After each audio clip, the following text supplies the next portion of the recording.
Damn it. I suspect my wife has a child with my brother-in-law. I'm not entirely sure why I'm writing this down, but after everything that has happened, I need to get it off my chest.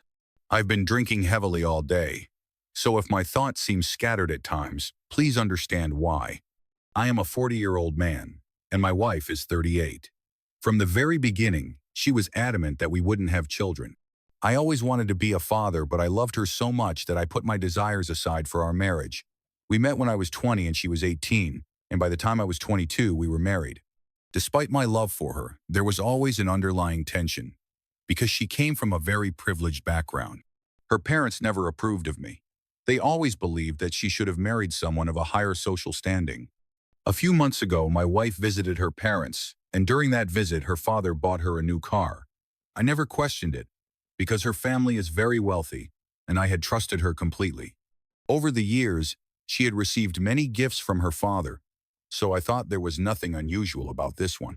Then, just a couple of weeks ago, she told me that she was pregnant. I was ecstatic, happier than I had ever been in my life. The news filled me with hope for the future, and I began imagining what our life would be like with a child. However, that joy was short-lived. Not long after the announcement, I received a call from a friend. He told me that while my wife was visiting her parents, he had seen her with her brother-in-law, the husband of her sister. My heart sank. She had never mentioned any meeting with him, and I had always been slightly uneasy about the dynamic between them. I tried to console myself by thinking that she had chosen to be with me, not him, and that perhaps there was an innocent explanation for their closeness. My friend, however, sent me some pictures that changed everything. In the photos, I saw my wife and her brother-in-law together, their bodies close, their eyes locked in a way that spoke of a deep, intimate familiarity. The images were clear. He was holding her, his hands tangled in her hair, and she was gazing at him in a way I had once hoped was reserved solely for me. It wasn't just a friendly embrace, it was something far more intimate. It also appeared that he was the one who had bought her the car. The realization hit me hard. I confronted her about the photos and demanded an explanation. Instead of being honest, she lied. She insisted that she had not seen him, and that I should already be aware of their long-standing score or history, claiming that she simply had to be civil. Her response was not only unconvincing, but also infuriating in its coldness. Enraged, I showed her the pictures and told her to leave our home.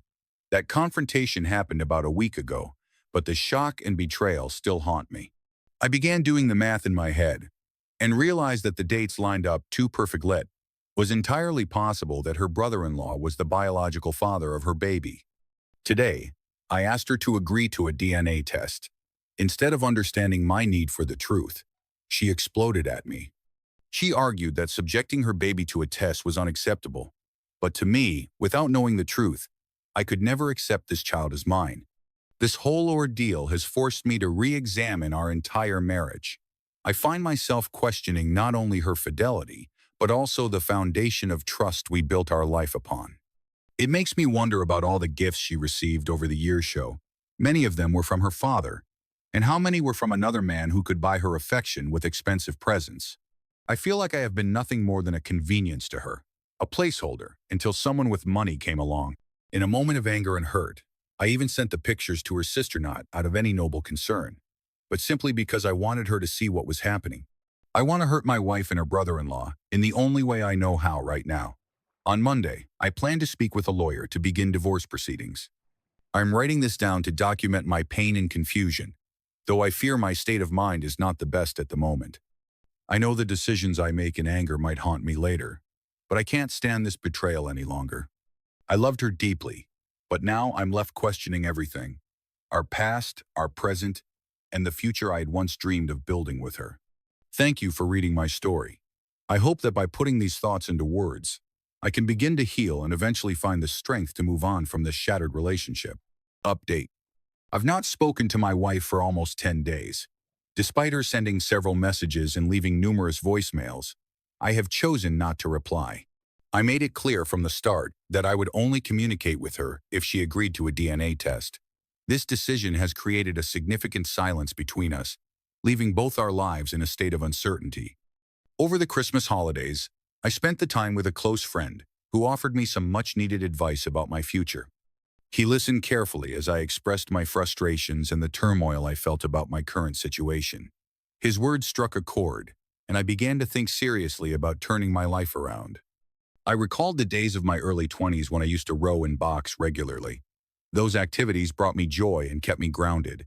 With a sense of hope, I decided that I would return to those hobbies. I believe that by getting back into a regular routine of rowing and boxing, I can regain some of the strength and clarity that I seem to have lost over these past few weeks. Another important decision I made was to give up alcohol, at least for the foreseeable future. I noticed that drinking only worsened my mental state, and I no longer want to allow it to cloud my judgment or add to my stress. Instead, I want to focus on improving myself both physically and mentally. To help with this process, I have scheduled appointments with a lawyer and a therapist next week. I feel that sorting out my legal, emotional, and mental issues is essential. I need to know my options and understand the consequences before any further complications arise, especially if this situation leads to divorce. My sister-in-law has also shared her plans with me. She too is considering filing for divorce in the new year. This news adds another layer of complexity to an already difficult situation, as her husband, my brother-in-law, has a young daughter. If the child turns out to be his, their family will face an even more complicated future. For me, the situation becomes even more confusing when I think about the possibility of a child. If the baby is mine, I would be stepping into fatherhood, but that would also make my life significantly more complicated. On the other hand, if the baby is not mine, I might finally be able to move on and start fresh. The thought of raising a child that isn't mine, or dealing with the aftermath of another man's child with my wife, is profoundly depressing. If it turns out that the baby is not mine, I have begun considering a major change. I might apply for a work visa in America, transfer to one of the company's European branches, or even spend a few years traveling around the world as a nomad. I haven't made any final decisions yet, but I doubt that I will remain in the UK under these circumstances. As it stands, I have kept my plans for the future to myself. My wife is not a part of these plans at the moment, and that might not change anytime soon. This update might seem disappointing, but it reflects the current state of my life. If my wife ever agrees to the DNA test, I promise to provide another update on how things develop. However, I am not optimistic that she will agree anytime soon. For now, I remain focused on sorting out my life and preparing for whatever the future holds. Terrible, my wife cheated right in front of our son. On a sunny Saturday morning in early July 2024, my life took an unexpected turn that would forever change the way I see everything I had built. I am a 26-year-old manager at an IT company, and together with my wife, also 26, we share two beautiful children, a lively 5-year-old boy and a sweet 10-month-old girl. Up until that day, I believed our family life was ordinary, if not perfect. However, that belief was shattered in an instant. I had been spending the weekend at my parents' house, a short drive away from home, enjoying some much-needed time away from the daily stresses of work. Little did I know that while I was away, a storm was gathering at my own doorstep. It all began when an ex-employee of my company, a 23-year-old man who had only started working with us in May, came to our house on Saturday, the 1st of July, 2023. I did not know he had planned to visit because, according to him, he was simply returning some important documents I had accidentally left at his place the previous day after discussing work matters. At that time, my wife, who was home alone, answered the door. Not recognizing the young man, she was initially confused. However, after he explained that he was a former employee of mine and that he needed to deliver the documents, she allowed him to come inside. She even offered him a cup of coffee, a simple gesture of hospitality that, in hindsight, would set off a chain of events I never expected. As the conversation between them unfolded, my wife and the ex-employee discovered a mutual interest in literature. It seemed that their shared passion led them to spend more time talking than one might expect from a chance encounter. The conversation grew warmer and friendlier, and before long, an innocent discussion turned into something much more intimate. They began to share kisses, and in that brief moment, the boundaries of our marriage were crossed without my knowledge. What makes this incident even more heartbreaking is that our 5-year-old son inadvertently became a witness to this betrayal. As the conversation was taking a turn for the worse, our son walked into the living room. In an attempt to calm him, my wife casually told him not to worry and suggested he go watch some television. That simple, offhand remark now echoes in my mind, each word a reminder of the trust that had been broken. The next couple of days were filled with a painful mix of anger and disbelief. 2 days later, the ex-employee called me to confess what had happened. His voice was hesitant as he explained the entire sequence of events. He admitted that, although what he did was completely wrong, he felt compelled to tell me because our son had seen everything. He explained that he never forced her to do anything. Rather, it was a mutual decision made in a moment of weakness. He added that he had already resigned from his position on the 7th of July, 2023, out of fear that I might eventually learn of the incident and hold it against him.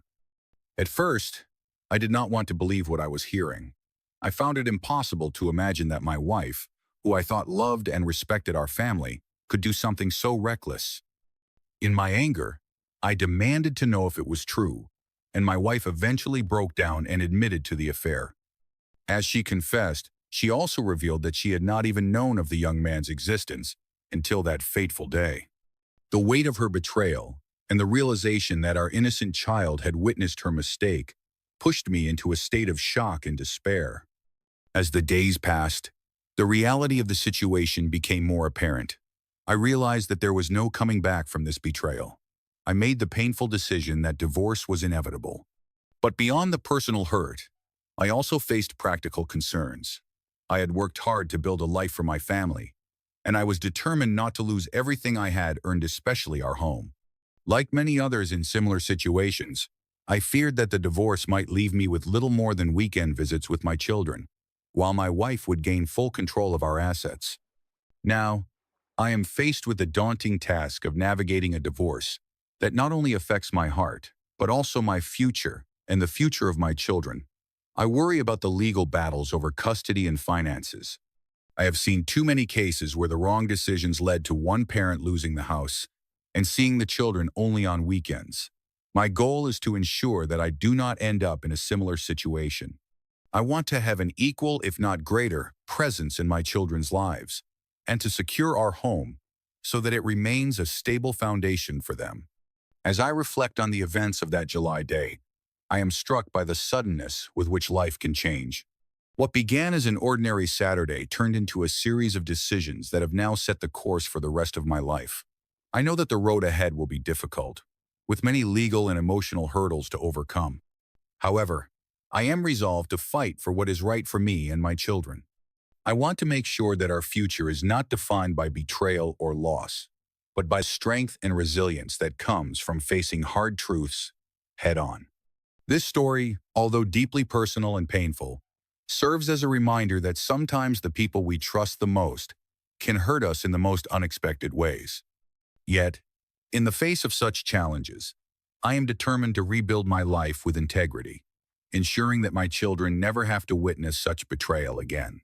My journey now is one of healing, fighting for justice, and carving out a future where I can provide a loving, stable environment for my kids' future, where I am present not just physically but also emotionally, as they grow up in a home built on honesty and care. Damn, I discovered that my fiancée was having an affair with my best friend 2 days before the wedding. In 2024, when I was 30 and about to get married, I experienced one of the most unforgettable nights of my life, a night that changed everything.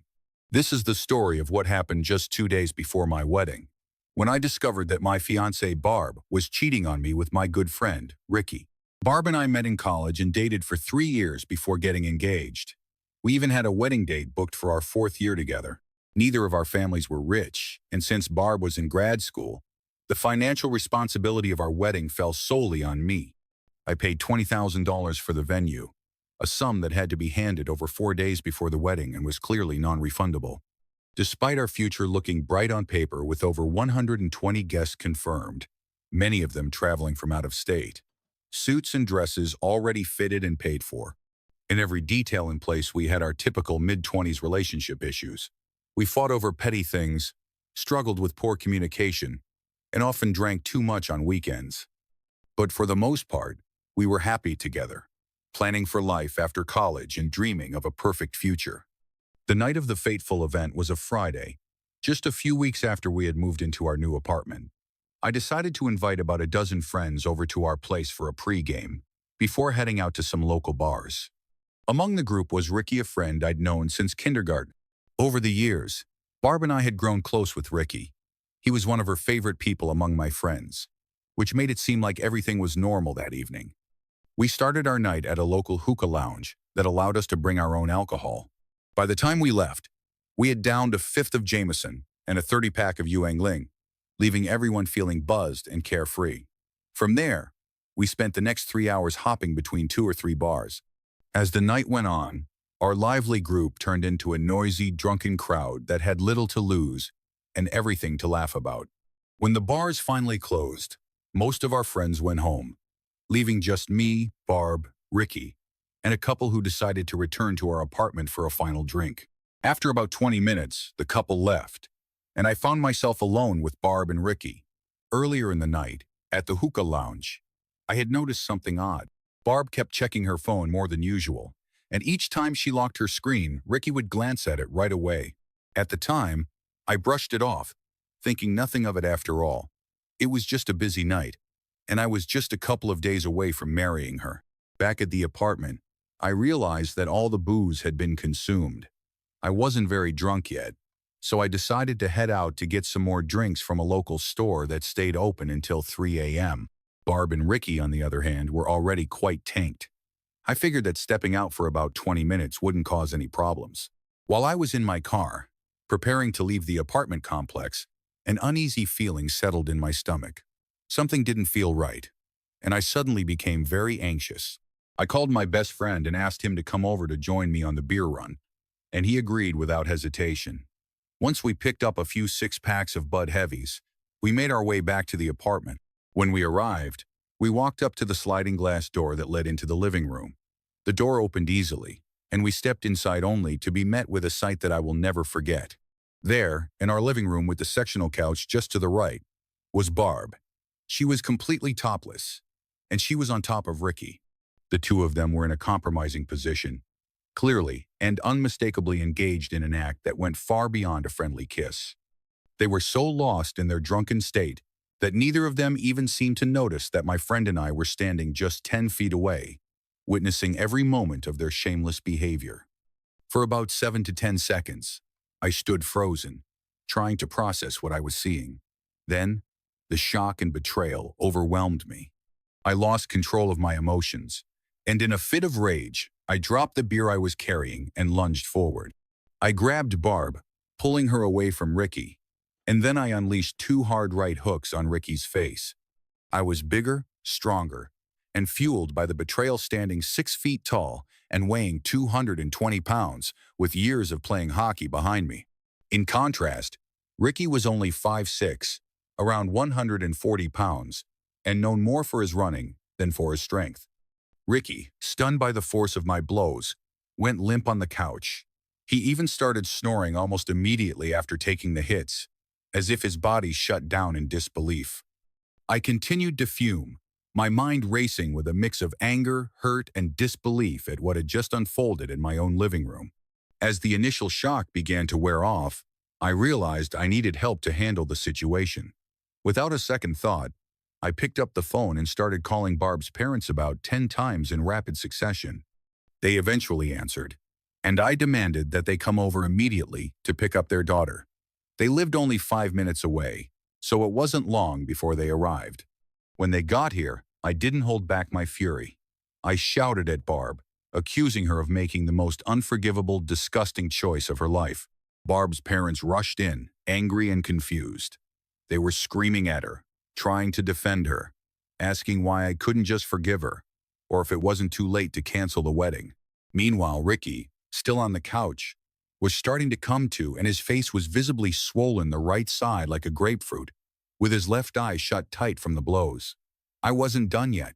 I made it clear to everyone in the room that the wedding was off, that I wanted my ring back, and that I would rather lose $20, than spend the rest of my life with someone who could betray me so completely.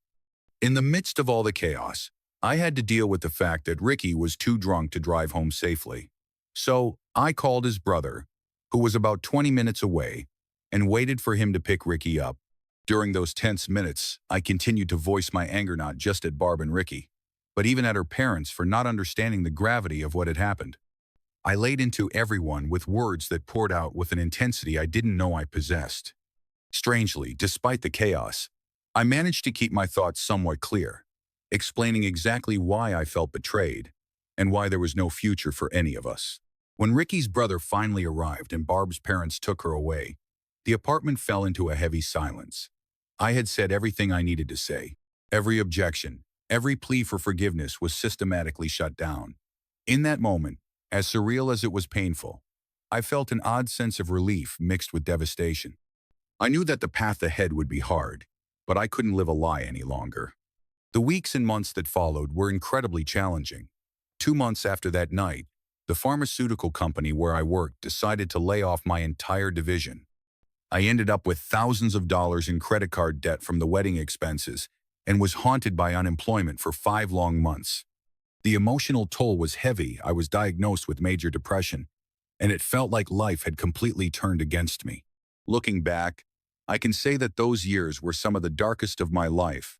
I experienced not only the pain of betrayal by the 2 people I trusted most, but also the harsh consequences of the decisions that led up to that night. Every day was a struggle to pick up the pieces and move forward, trying to rebuild a life that had been shattered in just one moment. Now, at 31, I have come a long way from that turbulent time. Life has slowly started to get better. I have learned to forgive not for the sake of the people who hurt me, but for my own peace of mind. I still remember that fateful night vividly, not only for the heartbreak and anger, but also as a turning point that forced me to re-examine my life, my choices, and what I truly deserve. This experience taught me many lessons. It made me realize the importance of trust and communication in a relationship, and it drove home the fact that some betrayals cut so deep that no amount of time or apologies can fully heal the wound. Despite the pain, I eventually found a way to move forward, learning to let go of the past and embrace a future where I am happier and more at peace with myself. Today, I stand as a stronger person, having endured one of the worst nights of my life. I share this story not to glorify the anger or to dwell on the past, but to remind myself and anyone who listens that sometimes, even in our darkest moments, there is a chance for a new beginning. I have learned that forgiveness, while difficult, is sometimes necessary not for the ones who hurt us, but for our own well-being. And though I will always carry the scars of that night, I also carry the wisdom that comes from surviving such a traumatic experience. In the end, I wouldn't wish what I went through on anyone.